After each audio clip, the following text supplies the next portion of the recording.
Hello दोस्तों, मैं सौरभ मलिक आप सभी का वाईफाई स्टडी स्टूडियो चैनल पर स्वागत करता हूं, which is a part of Unacademy group. दोस्तों 25 प्रैक्टिस सेट में से एक और नए प्रैक्टिस सेट में आप सभी का स्वागत है, जो कि एसएससी सीजीएल सीएचएसएल और एमटीएस के लिए काफ़ी इंपॉर्टेंट होने वाले हैं। इन प्रैक्टिस सेट में मैं आपको 1000 जीके जीएस के क्वेश्चन कवर करा रहा हूं। अगर आप चाहते हैं कि एक भी प्रैक्टिस सेट मिस ना हो तो चैनल को अभी सब्सक्राइब कर लीजिए, बेल आइकन को ऑन रखिए ताकि वीडियो अपलोड होते ही आपके पास नोटिफिकेशन पहुंच जाए। वीडियो पसंद आए तो प्लीज़ लाइक करना और शेयर करना बिल्कुल भी मत भूलिएगा। तो चलिए शुरू करते हैं। उससे पहले मैं आपको बता दूं कि अगर आप अनअकैडमी पर किसी भी एग्ज़ाम की कंप्लीट तैयारी करना चाहते हैं और कोर्स ज्वाइन करना चाहते हैं तो आप रेफरल कोड यूज करिएगा स्टडी टाइम। एसएससी से लेके यूपीएससी तक आप किसी भी एग्ज़ाम की तैयारी कर सकते हैं अनअकैडमी से। और आप जब कोड यूज करते हैं इससे आपको डिस्काउंट भी मिल जाता है। कैसे यूज करना है, कैसे आप सब्सक्रिप्शन ज्वाइन कर सकते हैं, वो डिटेल में मैं आपको बता देता हूँ। सबसे पहले आपको अनअकैडमी लर्निंग ऐप डाउनलोड करना है। उसमें अपना गोल सेलेक्ट करना है। जैसे फॉर एग्जांपल मैंने बैंक एग्जाम सेलेक्ट कर लिया, तो यहाँ पे आप कोई भी गोल सेलेक्ट कर सकते हैं जिस भी एग्जाम की आप तैयारी करना चाहते हैं। जितने मंथ का सब्सक्रिप्शन ज्वाइन करना है उतना सेलेक्ट करिए। फिर आपको कोड अप्लाई करना होता है जिससे कि आपकी फीस कम हो जाती है। आप स्टडी टेन कोड लगाएंगे, अप्लाई करेंगे तो आपकी फीस कम हो जाएगी। उसके बाद पेमेंट कर सकते हैं किसी भी मेथड से, debit card, credit card, EMI, UPI, किसी भी मेथड से आप पेमेंट करके अपना कोर्स बाई कर सकते हैं। और उसके बाद सारे एजुकेटर के क्लासेस आप देख सकते हैं। तो चलिए शुरू करते हैं आज की वीडियो को। और वीडियो पूरा एंड तक देखना है। हर एक क्वेश्चन इंपॉर्टेंट होगा एग्जाम के पॉइंट ऑफ व्यू से। जितने भी क्वेश्चंस के आंसर आपको पता होंगे नीचे कमेंट बॉक्स में जरूर बताइएगा। तो चलिए शुरू करते हैं। तो दोस्तों आज की वीडियो का जो हमारा पहला क्वेश्चन है वह है 13वां संयुक्त राष्ट्र कन्वेंशन ऑन माइग्रेटरी स्पीसीज 2020 कहाँ पर आयोजित किया गया था। तो ये क्वेश्चन आपसे पूछा गया है, तो फटाफट से इस क्वेश्चन का आंसर बताइए। ये क्वेश्चन एक्चुअली सीएचएसएल और सीजीएल 2020 में पूछा जा चुका है, ठीक है ना। तो इस क्वेश्चन का राइट आंसर होगा आपका गांधीनगर। ठीक है, गांधीनगर दोस्तों कैपिटल है गुजरात की, तो ये आप सभी को पता ही होगा। चलिए तो नेक्स्ट क्वेश्चन की ओर बढ़ते हैं मेरे प्यारे दोस्तों। दूसरा क्वेश्चन है विश्व दलहन दिवस कब मनाया जाता है। तो वर्ल्ड पल्सिस डे कब ऑब्जर्व किया जाता है दोस्तों अक्रॉस द वर्ल्ड। तो अगर आपको आंसर पता है तो कमेंट बॉक्स में बता दीजिए इस क्वेश्चन का आंसर क्या रहने वाला है। देखिए विश्व दलहन दिवस 10 फरवरी को मनाया जाता है। अच्छा, बाकी के जो डेज हैं इनके बारे में मैं बता देता हूँ। 2 फरवरी को दोस्तों वर्ल्ड वेटलैंड डे, ठीक है, वर्ल्ड वेटलैंड डे 2 फरवरी को मनाया जाता है, काफ़ी इंपॉर्टेंट है। और 4 फरवरी को दोस्तों वर्ल्ड कैंसर डे मनाया जाता है। वर्ल्ड कैंसर डे 4 फरवरी को मनाया जाता है। 13 फरवरी को वर्ल्ड रेडियो डे मनाया जाता है।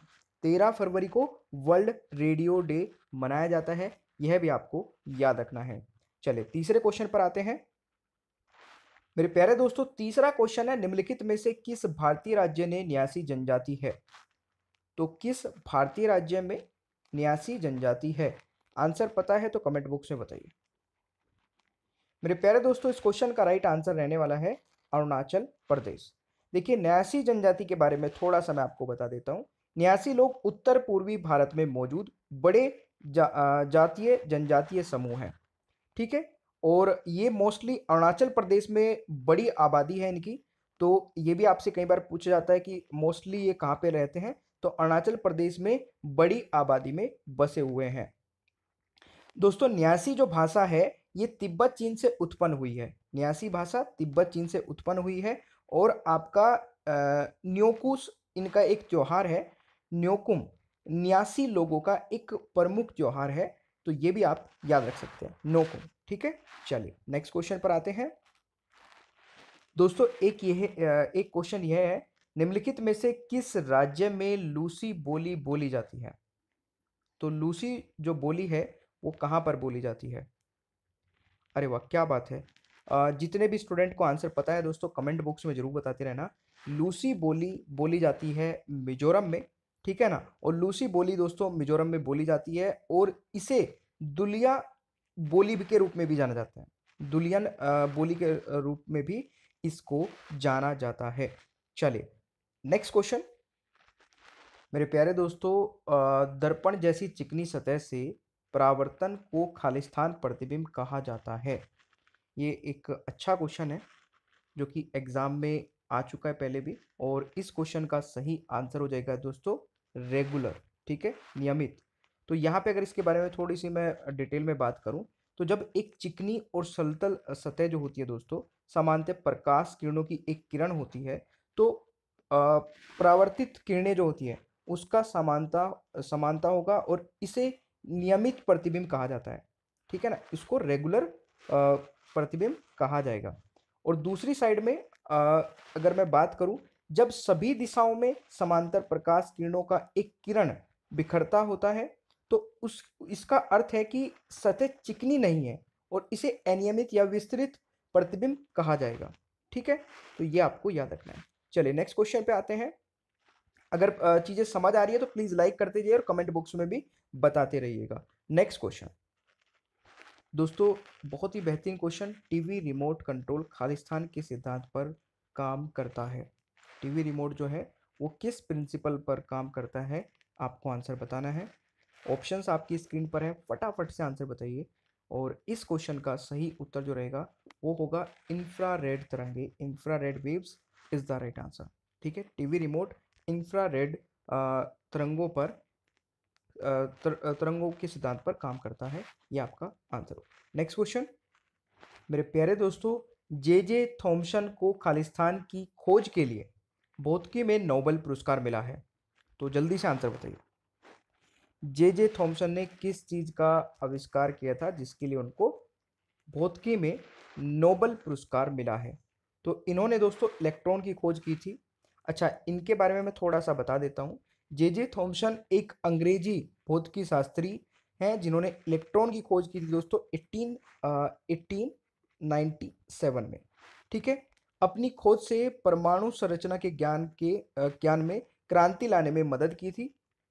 वहीं पर इनको 1906 में जाके भौतिकी का नोबेल पुरस्कार मिला और 1908 में इन्हें नाइट की उपाधि भी दी गई थी। तो ये भी आप याद रख सकते हैं। इनको जो नोबेल प्राइज मिला दोस्तों वो 1906 में मिला, फिर 1908 में इनको नाइट की उपाधि भी मिली थी, जो कि काफी इंपॉर्टेंट है एग्जाम के पॉइंट ऑफ व्यू से। क्वेश्चन या तो इस तरीके से पूछा जाएगा या फिर आपसे ये भी पूछा जा सकता है कि जे जे थॉमसन को नाइट की उपाधि कब दी गई थी। ठीक है ना, तो ये भी आप याद रख सकते हैं। नेक्स्ट क्वेश्चन पर आते हैं। एंड नेक्स्ट क्वेश्चन है, ध्वनि की तीव्रता की एसआई इकाई क्या है? What is the SI unit of intensity of sound?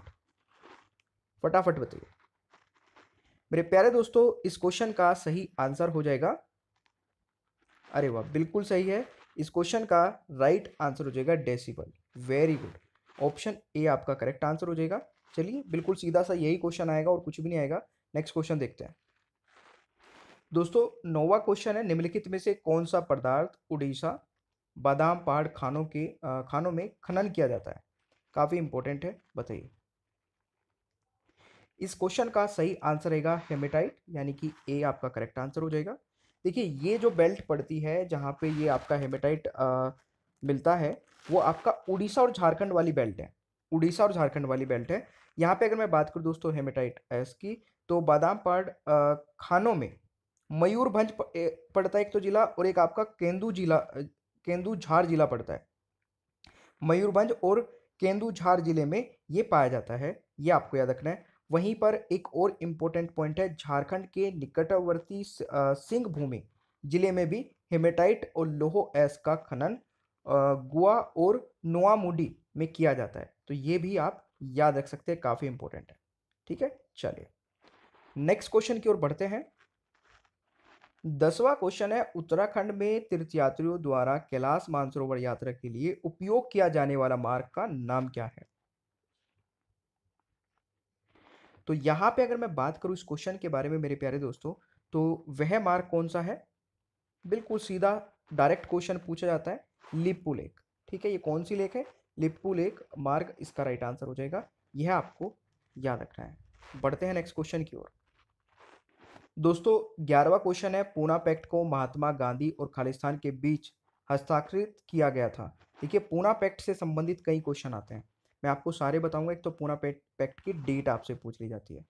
Poona pact का जो हस्ताक्षर हुए थे दोस्तों, ये पैक्ट हुआ था महात्मा गांधी और B.R. अम्बेडकर के बीच, सबसे पहला। दूसरा, आपको इसकी डेट भी पता होनी चाहिए। 24 सितंबर 1932 को महात्मा गांधी और B.R. अम्बेडकर के बीच पूना समझौते पर हस्ताक्षर किए गए थे। कब किए थे दोस्तों? 24 सितंबर 1932 में। तो ये आपको याद रखना है, ठीक है। वहीं पर एक और इंपॉर्टेंट पॉइंट आता है, यह समझौता गांधी के उपवास को तोड़ने के लिए जारी किया गया था और उन्हें ब्रिटिश प्रधानमंत्री रामेश मैकडोनाल्ड द्वारा दलितों को दिए जाने वाले अलग अलग मतदाताओं के विरोध के निशान के लिए भी चुनाव के रूप में भी किया गया था। तो ये भी आपको याद रखना है दोस्तों, ठीक है। चलिए नेक्स्ट क्वेश्चन। और 12वां क्वेश्चन है, गो बैक टू वेदास, यह नारा किसने दिया था? गो बैक टू वेदास, यह नारा किसने दिया था? जल्दी से आंसर बताइए मेरे प्यारे दोस्तों। Go back to Vedas, this slogan given by Dayanand Saraswati. किसने दिया था ये स्लोगन? दयानंद सरस्वती ने दिया था। अच्छा, दयानंद सरस्वती जी के बारे में एक और पॉइंट आता है जो कि आपको पता होना चाहिए। 1875 में, कब? 1875 में इन्होंने दयानंद सरस्वती जी ने आर्य समाज की स्थापना की थी। ऑलराइट, तो ये भी पॉइंट आपको याद रखना है। बढ़ते हैं नेक्स्ट क्वेश्चन की ओर। दोस्तों नेक्स्ट आता है कि राज्य के राज्यपाल की शपथ या पुष्टि किस अनुच्छेद में दी गई है? जल्दी से बताइए, बहुत ही बढ़िया क्वेश्चन है। राज्य के राज्यपाल की जो शपथ या पुष्टि किस अनुच्छेद में दी गई है? तो ये आर्टिकल दोस्तों 159 में दी गई है। ये बहुत इंपॉर्टेंट है। अच्छा, 153 में क्या दिया गया है फिर? तो आर्टिकल 153 में दोस्तों गवर्नर ऑफ स्टेट दिया गया है, यानी कि राज्य का एक राज्यपाल होगा। ये चीज किस आर्टिकल में बताया गया है? 153 में बताया गया है। आर्टिकल 155 में क्या बताया गया है? अपॉइंटमेंट ऑफ गवर्नर, राज्यपाल की नियुक्ति 155 में बताई गई है। और आर्टिकल 158 में बताया गया कंडीशन ऑफ गवर्नर्स ऑफिसर, यानी कि क्या क्या कंडीशंस के साथ में एक राज्य में एक गवर्नर होगा, वो सभी आर्टिकल 158 में बताया गया है। आई होप कि चारों ही क्लियर हो गए होंगे। और गवर्नर से रिलेटेड अगर आर्टिकल में कोई क्वेश्चन बनता है तो इन चारों से ही बनता है दोस्तों, हमेशा। ये चीज मैंने बहुत एग्जाम में देख ली, हर बार यहीं से क्वेश्चन पूछ ले जाता है, तो याद रखिएगा। नेक्स्ट क्वेश्चन की ओर बढ़ते हैं। क्वेश्चन नंबर 14 है, किस राज्य के मुख्यमंत्री के रूप में सबसे लंबे समय तक सेवा करने वाला व्यक्ति है? जल्दी आंसर बताइए। किसी राज्य के मुख्यमंत्री के रूप में सबसे लंबे समय तक सेवा करने वाला व्यक्ति कौन है? अरे वाह, क्या बात है मेरे प्यारे दोस्तों। इस क्वेश्चन का जो करेक्ट आंसर रहेगा वह होगा आपका पवन कुमार चामलिंग। पवन कुमार चामलिंग किस राज्य के दोस्तों मुख्यमंत्री थे? सबसे पहले तो आप सभी को यही पता होना चाहिए। फटाफट कमेंट बॉक्स में बताइए किस राज्य के मुख्यमंत्री थे ये? पवन कुमार चामलिंग सिक्किम के मुख्यमंत्री थे। इन्होंने कितने सालों तक मुख्यमंत्री पद पर रहे हैं ये? तो ये 24 साल 165 दिन मुख्यमंत्री पद पर बने रहे हैं, यानी कि सबसे लंबे समय तक मुख्यमंत्री रहने वाले व्यक्ति कौन है? पवन कुमार चामलिंग जी है। ये दोस्तों सिक्किम के 5वें चीफ मिनिस्टर थे। कौन से? ये 5th सीएम थे सिक्किम के। तो ये आपको याद रखना है, 5th सीएम ऑफ सिक्किम पवन कुमार चामलिंग। एक चीज और आप मैं इनको वो भी बता देता हूँ कब से कब तक रहे। ये 12 दिसंबर 1994 से लेकर 26 मई 2019 तक, ठीक है, ये इनका कार्यकाल रहा है। तो ये भी आप याद रख सकते हैं पवन कुमार चामलिंग के बारे में। बढ़ते हैं नेक्स्ट क्वेश्चन की ओर। 15वां क्वेश्चन है, निम्नलिखित में से कौन सम्मिलित है? Which among the following is a correct pair? तो जल्दी से आंसर बताइए, देखते हैं अभी कौन कौन आप में से सही कर पा रहा है। देखिए, अगर यहाँ पे मैं बात करूँ दोस्तों एलोरा की गुफाएं, तो बिल्कुल सही है, ये राष्ट्रकूटाज रूलर से रिलेटेड है। वहाँ वहीं पे मैं बात करूँ महाबलीपुरम की जो है ये आपका पल्लव रूलर से रिलेटेड है। खुजराहो आपका चंदेल से है, यानी कि यहाँ पे ये तीनों ही सही है। तो all of the above is the right answer. ये पॉइंट आपको याद रखना है भाई, ठीक है। चलिए नेक्स्ट क्वेश्चन। दोस्तों 16वां क्वेश्चन है, 1857 के विद्रोह के दौरान लखनऊ में प्रमुख नेता कौन थे? जल्दी से आंसर बताइए। 1857 के विद्रोह के दौरान लखनऊ में प्रमुख नेता कौन थे? यहाँ पे अगर मैं बात करूँ इस क्वेश्चन के बारे में, तो इस क्वेश्चन का सही आंसर होगा बेगम हजरत महल। क्या होगा? बेगम हजरत महल इस क्वेश्चन का राइट आंसर हो जाएगा। देखिए, Begum Hazrat Mahal was the wife of नवाब वाजिद अली शाह, ठीक है। बेगम हजरत महल जो है वो अवध के नवाब वाजिद अली शाह की पत्नी थी, ठीक है। ये आपका याद रखना है। उन्हें अपने 11 वर्ष बेटे बिरजिस कादर की ओर से शासन किया और लखनऊ में 1857 के विद्रोह का नेतृत्व भी इन्होंने ही किया था। तो यह आपको याद रखना है भाई, ऑप्शन ए यहाँ पे करेक्ट आंसर बन जाएगा। बढ़ते हैं नेक्स्ट क्वेश्चन की ओर। दोस्तों बहुत ही इजी और बहुत ही बढ़िया क्वेश्चन है। निम्नलिखित में से कौन भारत की सबसे पुरानी रिफाइनरी है? ठीक है, which among the following is the oldest refinery of India? तो सबसे पुरानी जो आपकी रिफाइनरी है वह आपकी कौन सी हो जाएगी? डिगबोई। ठीक है, इसका सही आंसर हो जाएगा ऑप्शन बी। देखिए डिगबोई असम राज्य में तिनसुकिया जिले में एक शहर है और एक नगर क्षेत्रीय समिति है। तो ये आपको जरूर याद रखना है। यहाँ पे अगर मैं बात करूँ दोस्तों, पहली रिफाइनरी यहाँ पर 1901 में शुरू हुई थी। कब हुई थी? 1901 में सबसे पहली रिफाइनरी यहाँ पे लगाई गई थी। तो ये भी आप याद रखिएगा। चलिए बढ़ते हैं नेक्स्ट क्वेश्चन पर। नेक्स्ट है, निम्नलिखित में से कौन केरल तट के साथ मोनोजाइट रेत के रूप में पाया जाता है? बताइए जल्दी से। निम्नलिखित में से कौन केरल तट के साथ मोनोजाइट रेत के रूप में पाया जाता है? इस क्वेश्चन का दोस्तों राइट आंसर हो जाएगा थोरियम, यानी कि C is the right answer. Monazite भूरा फास्फेट खनिज है जिसमें दुर्लभ पृथ्वी धातु होती है। तो ये आप जरूर याद रखिएगा। नेक्स्ट क्वेश्चन पर आते हैं। नेक्स्ट क्वेश्चन है, लाल सागर से पानी का कौन सा निकाय हिंद महासागर को जोड़ता है? तो कौन सा जोड़ता है दोस्तों?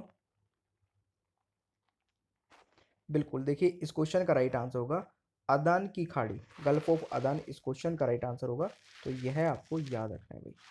चलिए नेक्स्ट है, सौर मंडल के किस ग्रह में सबसे अधिक घनत्व है, यानी कि हाईएस्ट डेंसिटी किस प्लेनेट में है दोस्तों? ये आपको बताना है। तो देखिए इस क्वेश्चन का राइट आंसर क्या होगा? पृथ्वी, अरुण ग्रह, नेपच्यून या बृहस्पति? इस क्वेश्चन का राइट आंसर दोस्तों पृथ्वी, यानी कि अर्थ इस क्वेश्चन का राइट आंसर हो जाएगा। नेक्स्ट, भारतीय संविधान के अनुच्छेद 5 से 11 भाग 2 के साथ आपको बताना है किससे संबंधित है। आर्टिकल 5 से 11 जो कि पार्ट 2 में आते हैं दोस्तों, वो किससे संबंधित है, ये किससे डील करते हैं? तो ये नागरिकता यानी कि सिटीजनशिप से संबंधित है। 5 से 11 जो आर्टिकल है हमारे भाग 2 में आते हैं सिटीजनशिप से। अब ऐसे ही देखिए पूछ ले जाते हैं 5 से 11 किससे संबंधित है। ठीक है, 12 से 35 किससे संबंधित है जो भाग 3 में आते हैं। ये सारे आपको पता होने चाहिए। ठीक है, फंडामेंटल राइट से रिलेटेड है 12 से 35 तक।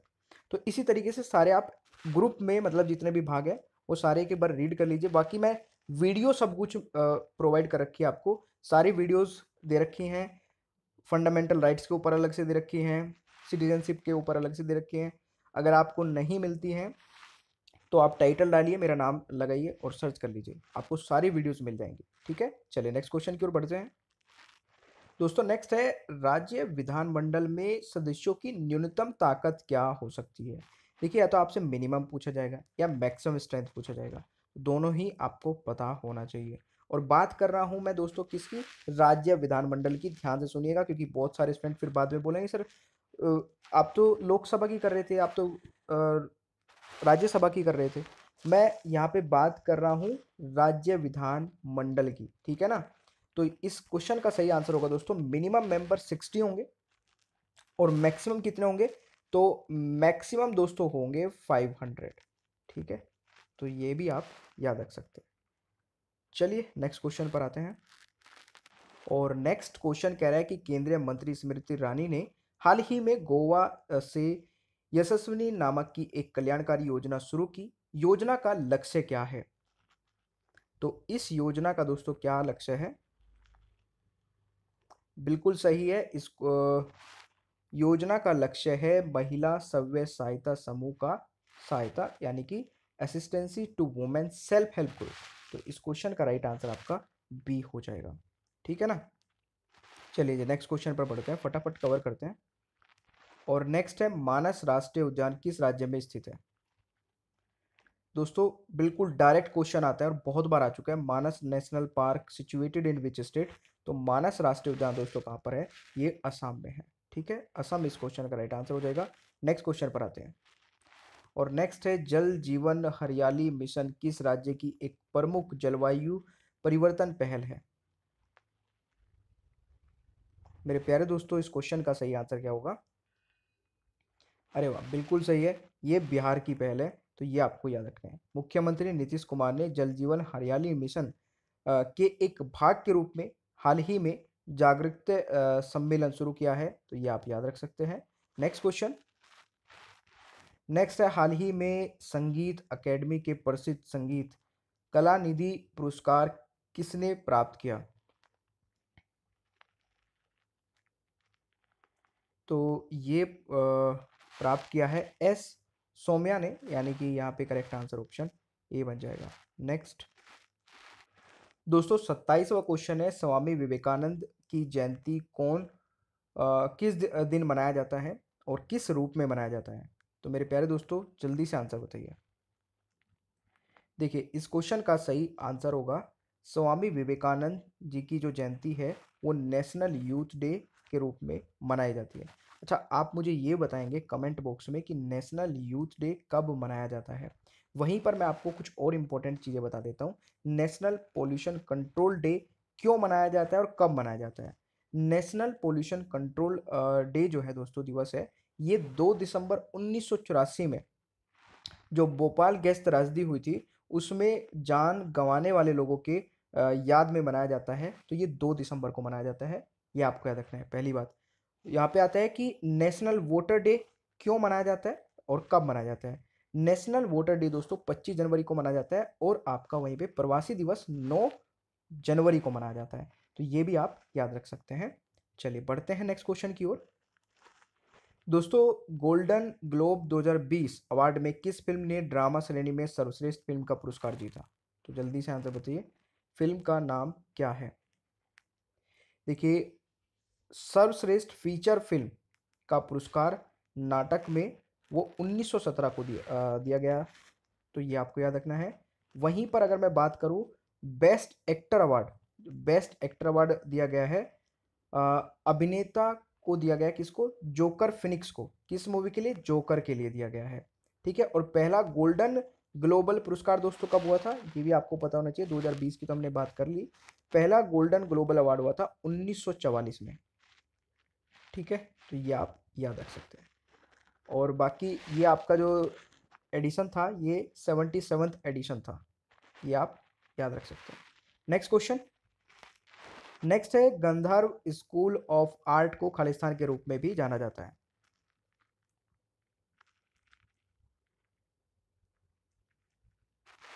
इस क्वेश्चन का दोस्तों राइट आंसर क्या होगा? ग्रीको रोमन बौद्ध कला इस क्वेश्चन का सही आंसर हो जाएगा, ठीक है। चलिए नेक्स्ट क्वेश्चन, और आपका नेक्स्ट क्वेश्चन है कि किस हिल स्टेशन को सतपुड़ा की रानी कहा जाता है? तो यहाँ पे अगर मैं बात करूँ सतपुड़ा की रानी पंचमढ़ी को कहा जाता है, ठीक है ना। तो ऑप्शन आपका ए राइट आंसर होगा। चलिए फटाफट 10 क्वेश्चन और कवर करते हैं। और नेक्स्ट है, कौन सा जलडमरू मध्य यानी कि कौन सा स्टेट यूरोप और जिब्राल्टर और प्रायद्वीपीय स्पेन को अफ्रीका में मोरक्को से अलग करता है? तो ये कौन सा स्टेट है दोस्तों, जल्दी से बताइए। बिल्कुल सही है, जिब्राल्टर आपका हो जाएगा, स्टेट ऑफ जिब्राल्टर, जिब्राल्टर की खाड़ी, यानी कि यहाँ पे ए करेक्ट आंसर बन जाएगा, ठीक है ना। चलिए नेक्स्ट, भारत का सर्वोच्च न्यायालय कानूनी सार्वजनिक या संवैधानिक महत्व के मामले पर राष्ट्रपति को सलाह दे सकता है, ठीक है। तो और राष्ट्रपति सलाह ले सकता है किस आर्टिकल में दोस्तों, ये बताया गया है। ये बहुत इंपॉर्टेंट पूछ रहा हूं मैं आपसे एक क्वेश्चन, कि राष्ट्रपति जो है वो सुप्रीम कोर्ट के जज से किसी भी मैटर में, किसी भी लीगल मैटर में सलाह ले सकता है, और वो उसके लिए बाध्य नहीं होगा, बस सलाह ले सकता है, ठीक है। तो वो किस आर्टिकल में बताया गया है मेरे प्यारे दोस्तों? आर्टिकल 143 में ये बताया गया है। तो इसका सही आंसर आपका ऑप्शन डी होगा। वहीं पर 143 के बारे में थोड़ा सा और मैं बता देता हूँ। आर्टिकल 143 जो है वो सर्वोच्च न्यायालय के परामर्श करने के लिए राष्ट्रपति को शक्ति देता है। आर्टिकल 148 के बारे में बताता हूँ मैं आपको। ये comptroller and auditor general of India के लिए है, भारत के न्यायिक और महालेखा परीक्षक के लिए। आर्टिकल 123 123 दोस्तों किस चीज के बारे में बताता है? संसद के अवकाश के दौरान अध्यादेशों को लागू करने की जो शक्ति है वो राष्ट्रपति के पास है, और ये कौन देता है ये शक्ति? आर्टिकल 123 देता है। आर्टिकल 155 में अभी आपको थोड़ी देर पहले बताया था कि आर्टिकल 155 हमें अपॉइंटमेंट ऑफ गवर्नर बताता है, तो ये भी आप याद रख सकते हैं। नेक्स्ट क्वेश्चन दोस्तों, भारत में हम किस प्रकार का लोकतंत्र का पालन करते हैं? तो देखिए, भारत में हम दोस्तों प्रतिनिधित्व यानी कि रिप्रेजेंटेटिव लोकतंत्र का पालन करते हैं। ठीक है, तो ये भी आपको याद रखना है। नेक्स्ट, देश का पहला कानून अधिकारी कौन है? देश का पहला कानून अधिकारी, तो देश का पहला जो कानून अधिकारी है वो अटॉर्नी जनरल है। कौन है? Attorney general. और उन्हें भारत के राष्ट्रपति द्वारा संविधान के अनुच्छेद 76(1) में, ठीक है, के तहत केंद्रीय मंत्रिमंडल की सलाह पर नियुक्त किया जाता है और राष्ट्रपति की प्रसन्नता के दौरान पद पर धारण किया जाता है। और अभी अगर यहाँ पे मैं बात करूं, 15वें जो वर्तमान में अटॉर्नी जनरल है वो कौन है? के वेणुगोपाल। ये भी आप याद रख सकते हैं। नेक्स्ट क्वेश्चन दोस्तों, 35वां है, निम्नलिखित में से कौन राष्ट्रीय आय का आकलन करने का एक तरीका नहीं है? ठीक है, तो देखिए 3 मेथड होते हैं आय नेशनल इनकम कैलकुलेट करने के। तो जो कॉमर्स वाले स्टूडेंट होंगे उनको पता होगा सभी को, बट इसमें जो मेट्रिक मेथड है ये नहीं होता है। ठीक है, एक्सपेंडिचर मेथड होता है, प्रोडक्ट मेथड होता है और इनकम मेथड होता है। ये 3 ही मेथड होते हैं इनकम, नेशनल इनकम कैलकुलेट करने के, तो यह आपको याद रखना है। नेक्स्ट क्वेश्चन, फरवरी के महीने में भारत के राष्ट्रपति ने किस भारतीय नौसेना स्टेशन को राष्ट्रपति रंग पुरस्कार से सम्मानित किया है? तो आईएनएस शिवाजी इस क्वेश्चन का दोस्तों राइट आंसर रहेगा। नेक्स्ट दोस्तों, विश्व का सबसे लंबा रेलवे स्टेशन कहां पर स्थित है? विश्व का सबसे लंबा रेलवे स्टेशन दोस्तों आपका उत्तर प्रदेश में स्थित है। नेक्स्ट, क्रिकेटर बाबर आजम किस देश के हैं? तो क्रिकेटर बाबर आजम दोस्तों बिलोंग टू विच कंट्री? तो इस क्वेश्चन का सही आंसर होगा पाकिस्तान के हैं ये क्रिकेटर। ठीक है ना, चलिए 2 क्वेश्चन और देख लेते हैं फटाफट। 39 है, गारमनी अभ्यारण्य में स्थित है, यानी कि गारमनी सेंचुरी इज लोकेटेड एट, कहां पर लोकेटेड है? ये लोकेटेड है दोस्तों आपका दीपू आसाम में, तो ये पॉइंट भी आप याद रखिएगा। Next and last question is, और 40वां क्वेश्चन है, किस दर पर भारतीय रिजर्व बैंक वाणिज्य बैंक से धन उधार लेता है? तो मेरे प्यारे दोस्तों, ये आपका कौन सा रेशो होता है, यानी कि ये आपका कौन सा रेट होता है, सॉरी। तो इस क्वेश्चन का सही आंसर क्या होगा मेरे प्यारे दोस्तों? फटाफट से देखिए, जितने भी स्टूडेंट देख रहे हैं आंसर कमेंट बॉक्स में बता दीजिए। ये आपका रिवर्स रेपो रेट होता है। ठीक है ना, reverse repo rate is the right answer. तो आज के सेशन को यहीं तक रखते हैं। 40 में से आपने कितने क्वेश्चंस के सही किए हैं आंसर, सबसे पहले तो ये बता दीजिए। वीडियो को लाइक नहीं किया तो लाइक कर दीजिए, शेयर भी कर दीजिए। और जो भी स्टूडेंट अनअकैडमी पर सब्सक्रिप्शन ज्वाइन करना चाहते हैं किसी भी एग्जाम के लिए, तो वो रेफरल कोड STUDY10 यूज करके सब्सक्रिप्शन ज्वाइन कर सकते हैं। एसएससी से लेके यूपीएससी तक, एसएससी, बैंक, रेलवे, सभी एग्जाम के लिए अनअकैडमी पर सब्सक्रिप्शन अवेलेबल है। आप कंप्लीट तैयारी कर सकते हैं घर से बैठ के ही, कहीं पर जाने की ज़रूरत नहीं है, और आप बहुत अच्छे तरीके से तैयारी कर सकते हैं। इसके लिए आपको रेफरल कोड याद रखना है, STUDY10 है। और वहीं पर ही मैं आपको बता देता हूँ कि कैसे ज्वाइन करना है। सबसे पहले आपको अनअकैडमी लर्निंग ऐप अपने मोबाइल में डाउनलोड करना है, जो उसमें कुछ बेसिक डिटेल वो पूछा जाएगा, वो आप फिल कर देंगे। उसके बाद बारी आती है आपके गोल सेलेक्ट करने की। तो आप यहाँ पे कोई भी गोल सेलेक्ट कर सकते हैं जिस भी एग्जाम की आप तैयारी करना चाहते हैं। जैसे मैंने बैंक एग्जाम सेलेक्ट कर लिया। उसके बाद आप सेलेक्ट करते हैं कि कितने महीने का आपको सब्सक्रिप्शन ज्वाइन करना है। तो यहाँ पे ये सेलेक्ट कर लेंगे। मैंने 24 मंथ सेलेक्ट किया क्योंकि ये सबसे कम पड़ता है। आप देख सकते हैं, अगर आप 12 मंथ का सब्सक्रिप्शन लेते हैं तो मंथली आपका आफ्टर डिस्काउंट है 488 पड़ता है। और अगर आप 24 मंथ्स का सब्सक्रिप्शन ज्वाइन करते हैं तो 293 का ये सब्सक्रिप्शन आपको मिल जाता है।